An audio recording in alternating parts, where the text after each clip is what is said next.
Hello friends, एक बार फिर से स्वागत है आपका अपने यूट्यूब चैनल पर।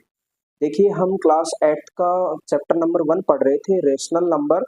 उसके हमने इंट्रोडक्शन क्लास कंप्लीट कर ली और सेकंड क्लास जो अपनी थी उसमें हमने पढ़ा था प्रॉपर्टीज़ के बारे में कि रेशनल नंबर की कौन कौन सी प्रॉपर्टीज़ होती हैं। ठीक है, तो वो सब करने के बाद अब अपन एग्जाम्पल की तरफ चलते हैं। एनसीईआरटी बुक में हमें 3 एग्जाम्पल गिवन है, तो हम तीनों को एक साथ करने वाले हैं। ठीक है, तो हमारा फर्स्ट एग्जाम्पल क्या है, देखिए। एग्जाम्पल फर्स्ट हमें दे रखा है कि find the value of 3/7 plus minus के 6/11 प्लस माइनस के 8/21 प्लस 5/22। इसकी वैल्यू हमें फाइंड करनी है। ठीक है, तो देखिए इसकी वैल्यू अपन फाइंड करते हैं। तो सबसे पहले एक बार फिर से हमने ये नोट कर लिया कि 3/7 प्लस माइनस के 6/11 प्लस माइनस के 8/21 प्लस 5/22। ठीक है, तो देखिए अब अपन क्या करते हैं। देखिए ये 3/7 है और ये है -8/21। अब देखिए डिनोमिनेटर में यहाँ 7 है, यहाँ 21 है और हमें पता है कि 7 की टेबल में 21 आता है। कब आता है? 3 टाइम्स। 7 3 जा 21। ओके, तो अपन क्या करेंगे, थोड़ा सा इस इक्वेशन को रीअरेंज करते हैं। ठीक है ना, देखिए रीअरेंज करते हैं इस इक्वेशन को। तो 3/7 सेम टू सेम अपने प्लेस पर है। इसके बाद ये माइनस के 8/21 को मैं इसके साथ लिख लेता हूँ। ठीक है, तो ये हमारा वन पेयर बन गया। ओके, अब ये जो ये नंबर है 6/11 और 5/22, इनको अपन एक साथ रखेंगे। क्यों? देखिए इसके डिनोमिनेटर में क्या है 11 और यहाँ क्या है 22। अब 11 की टेबल में 22 आता है 2 टाइम्स। ठीक है, तो इन दोनों को अपन एक साथ रखेंगे। तो पेयर बनाने के लिए एक प्लस लगा देते हैं और फिर ये क्या है माइनस के 6/11 और प्लस के 5/22। ओके, इतना सबको समझ में आ गया होगा। देखो, प्लेस चेंज करने की बात आती है तो हमें कौन सी प्रॉपर्टी ध्यान में आती है। देखो फर्स्ट प्रॉपर्टी हमने क्या पढ़ी थी, क्लोजर प्रॉपर्टी। उसमें क्या करते हैं, a प्लस बी को ऐड करते हैं और आगे रेशनल नंबर फाइंड आउट कर लेते हैं। उसके बाद हमने क्या पढ़ी, कम्यूटेटिव प्रॉपर्टी पढ़ी। ठीक है, उसके बाद एसोसिएटिव प्रॉपर्टी और लास्ट में हमने डिस्ट्रीब्यूटिव प्रॉपर्टी देखी थी। तो जो कम्यूटेटिव प्रॉपर्टी अपनी है उसमें अपन क्या करते हैं, इक्वेशन का प्लेस चेंज करते हैं। रिजल्ट चेंज नहीं होता है, प्लेस चेंज करते हैं। ठीक है, अब देखिए यहाँ पे 7 और 21 का एलसीएम कितना हो जाएगा, 21 एलसीएम हो जाएगा। ओके, अब देखो 7 की टेबल में 21 कब आता है, 3 टाइम्स। 7 3 जा 21। ठीक है, 3 टाइम आया तो 3 को अपन 3 से मल्टीप्लाई करेंगे तो कितना आ जाएगा, 9 आ गया। माइनस का साइन हमारा है।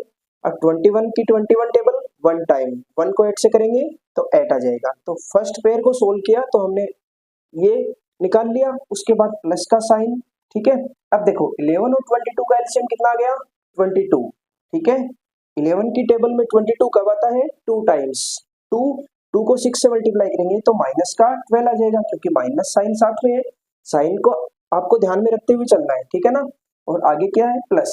22 को 21 से डिवाइड किया कितने टाइम, 1 टाइम। ओके, 1 को 5 से मल्टीप्लाई करेंगे तो अपना आ जाएगा 5। चलिए इससे आगे सोल्व करते हैं अपन। तो देखिए 9 में से 8 सब्ट्रैक्ट करेंगे कितना बचेगा अपना 1। 1/21 आ गया। ओके, प्लस का साइन। इस पेयर को सोल्व करेंगे तो माइनस का 12 है, 5 प्लस का है तो कितना आ जाएगा अपना माइनस का 7। तो कितना आ जाएगा -7/22। ओके, इसको रीअरेंज करेंगे, प्लस माइनस का साइन है तो क्या आ जाएगा, माइनस आ जाएगा 1/21 -7/22। ओके, इतना आ गया हमारा। अब देखो 21 और 22 का अपन क्या वापस क्या करेंगे, एलसीएम लेंगे। ठीक है, एलसीएम लेंगे तो देखिए ये नंबर अपना क्या है, एक नंबर ओड है, एक नंबर इवन है। ओड और इवन नंबर दोनों अलग अलग नंबर हो तो उनको आपस में जो मल्टीप्लाई करके देखते हैं अपन, जितना उनका मल्टीप्लीकेशन आता है वो का वो हमारा क्या होता है, एलसीएम होता है। ठीक है ना, तो 22 को 21 से मल्टीप्लाई करोगे आप। ठीक है, इन दोनों को आपस में यहाँ पे मल्टीप्लाई कर लेना। 22 इंटू 21 करेंगे तो अपना आ जाएगा 462। ओके, 462 आएगा। 462 अपना एलसीएम आ गया। अब देखो 21 को डिवाइड करेंगे, यानी 21 की टेबल अपन बोलते हैं तो कितनी बार बोलने पर 462 आएगा, 22 टाइम। ओके, 22 को 1 से करेंगे तो आ जाएगा 22। ठीक है, माइनस का साइन। 22 को डिवाइड करेंगे 462 पे। ठीक है, 462 से डिवाइड करेंगे तो कितना टाइम जाएगा, 21 टाइम। 21 को 7 से मल्टीप्लाई करना है। देखिए 21 को कितने से मल्टीप्लाई करना है, 7 से। 7 7 2 जा 14, कितना आ जाएगा 147। तो 147 अपना यहाँ आ गया। ओके, अब देखो 147 में से 22 माइनस करना है हमें माइनस के साइन के साथ, तो कितना बच जाएगा हमारा माइनस के 125 अपॉन 462। ये अपना आ जाता है फाइनल आंसर। ओके, ये जो अपना रेशनल नंबर की फॉर्म में भी आ जाता है, ठीक है, क्योंकि रेशनल नंबर पॉजिटिव के रूप में भी होते हैं और नेगेटिव फॉर्म में भी होते हैं। तो ये था अपना फर्स्ट एग्जाम्पल, इसको आप नोट कर लीजिए। उसके बाद अपन देखते हैं नेक्स्ट एग्जाम्पल। ओके,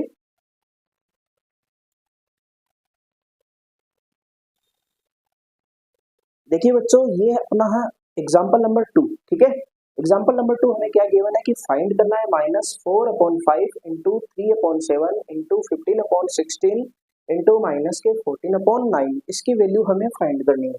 तो देखिए, चलिए इसकी वैल्यू फाइंड करते हैं अपन। अब यहाँ पे देखिए थोड़ा सा, यहाँ पे मल्टीप्लीकेशन है। अगर अपन सिंपल मल्टीप्लाई करते हैं कि न्यूमरेटर को न्यूमरेटर से मल्टीप्लाई कर दें और डिनोमिनेटर को आपस में मल्टीप्लाई कर दे तो इसका आंसर आ जाएगा। बट ये बहुत ज्यादा लेंथी हो जाएगा। देखो 4 को अपन 3 से करेंगे, उसके बाद 15 से, उसके बाद 14 से, तो थोड़ा डिफिकल्टी हो जाएगा। अब डिफिकल्टी से बचने के लिए हमने क्या प्रॉपर्टी यूज करी थी, ठीक है ना, कम्यूटेटिव प्रॉपर्टी यूज करी थी हमने, जो प्लेस चेंज कर देते हैं आपस में, है ना। तो उस कम्यूटेटिव प्रॉपर्टी की हेल्प से अपन ये सोल्व करेंगे। तो देखिए, ये माइनस के 4/5 है, ठीक है। अब देखिए यहाँ पे 15/16 है, ये थोड़ा सा इसके साथ मैच कर रहा है ना। देखो 5 की टेबल से अपन 15 को काट देंगे, -4 से अपन 16 को उड़ा देंगे, ठीक है ना। तो अपन इन दोनों पेयर को एक साथ रख लेते हैं। इनटू में क्या आ जाएगा अपना 15/16। ओके, ये तो वन पेयर बन गया हमारा। फिर मल्टीप्लाई में फिर ये सेकंड पेयर एक साथ लिख देते हैं, 3/7 इंटू माइनस के 14/9।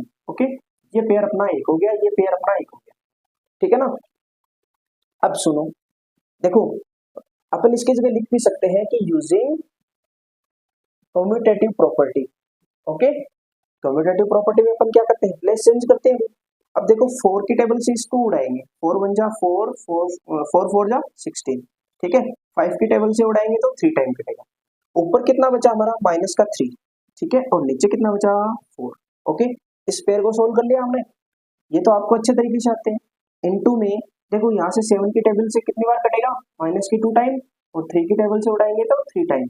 ऊपर कितना है माइनस के 2, ओके, और नीचे कितना है अपना 3, ठीक है ना। अब सुनो, देखो इनको आपस में मल्टीप्लाई करते हैं। अब आपस में मल्टीप्लाई करेंगे इनको, तो देखो अपन 3 से 3 को काट भी सकते हैं और 2 से 4 को भी काट सकते हैं। और माइनस मल्टीप्लाई में हमेशा क्या हो जाता है प्लस। तो ये तो हमारा माइनस और माइनस, तो ये भी प्लस हो गया ना, यानी ये हट गया हमारा। अब देखो 3 की टेबल से 3 को उड़ा दिया, 2 की टेबल से काटेंगे तो 2 टाइम। ऊपर हमारा कितना बचा 1, सब कुछ कट गया ना, इसका मतलब 1 बचा। और नीचे हमारा कितना है 2, तो 1/2 ये अपना क्या आ गया इसका फाइनल आंसर, ठीक है ना। एक बार फिर से देखिए, -4/5 इंटू 15/16, ये पेयर को हमने एक साथ रखा और ये पेयर को हमने एक साथ रखा। फिर आगे आपको मल्टीप्लाई में पता है 4 4 जा 16, 5 3 जा 15, 3 3 जा 9, 7 2 जा 14, ठीक है। इनको सोल्व करेंगे तो ये माइनस की वैल्यू, ये माइनस की वैल्यू, दो माइनस की वैल्यू मल्टीप्लाई में है तो वो हमेशा प्लस बन जाती है। तो देखिए अपन मल्टीप्लाई भी कर सकते थे, बट हमने यहाँ पे सीधा इनको कट कर दिया। 3 से 3 को कट किया, 2 की टेबल से 2 टाइम कट किया, ऊपर हमारा 1 बचा, नीचे हमारा 2 बचा। ये जो हो गया अपना फाइनल आंसर, ठीक है ना। अब देखिए ये प्रॉपर्टी की हेल्प से ये कितने सिंपल बन जाते हैं, वरना अपन मल्टीप्लाई करते तो बहुत ज्यादा लेंथी हो जाता और आपको समझने में नहीं आता, ठीक है। तो ये अपना एग्जाम्पल नंबर 2 बन गया है। अब अपन देखेंगे एग्जाम्पल नंबर 3, तब तक आप इसको नोट कीजिए।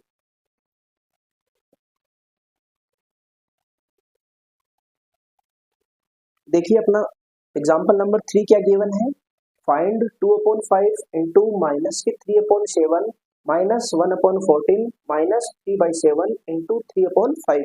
ये वैल्यू हमें फाइंड आउट करनी है, ठीक है। इसका सॉल्यूशन हमें बताना है। तो देखिए सबसे पहले अपन क्या करेंगे, कम्यूटेटिव प्रॉपर्टी की मदद से अपन क्या करेंगे, इनका प्लेस चेंज करते हैं। एक बार सुनो आप, जैसे इसका सॉल्यूशन देखते हैं अपन, है ना।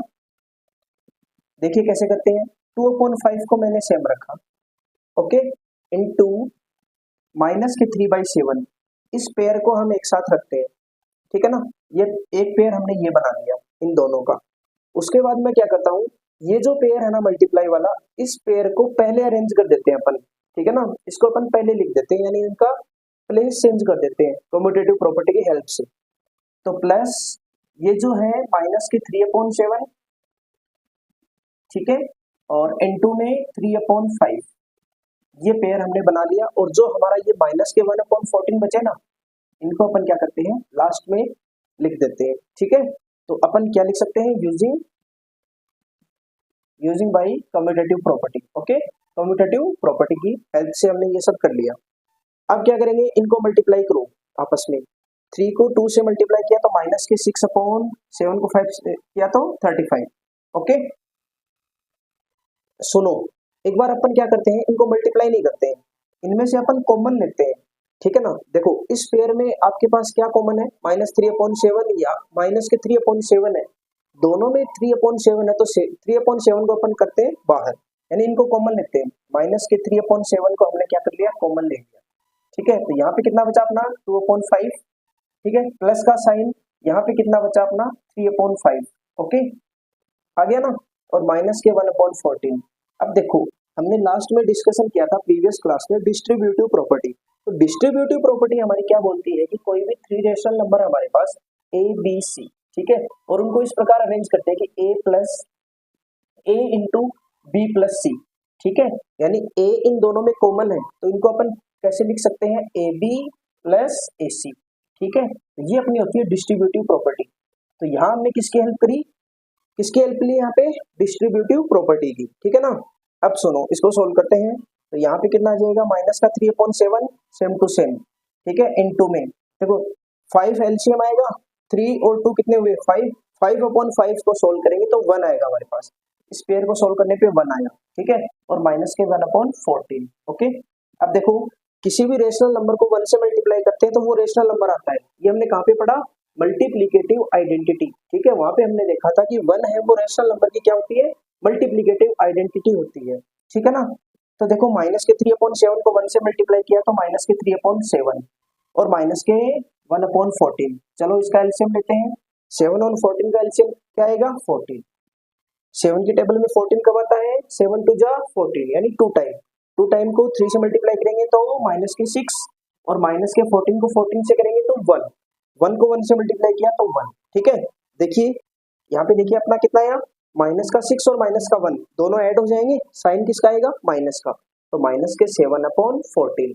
अब आपको पता है 7/14 की सिंपलेस्ट फॉर्म क्या होती है 1/2 और माइनस का साइन अपने साथ है, तो -1/2 इसका क्या हो जाएगा फाइनल आंसर, ठीक है ना।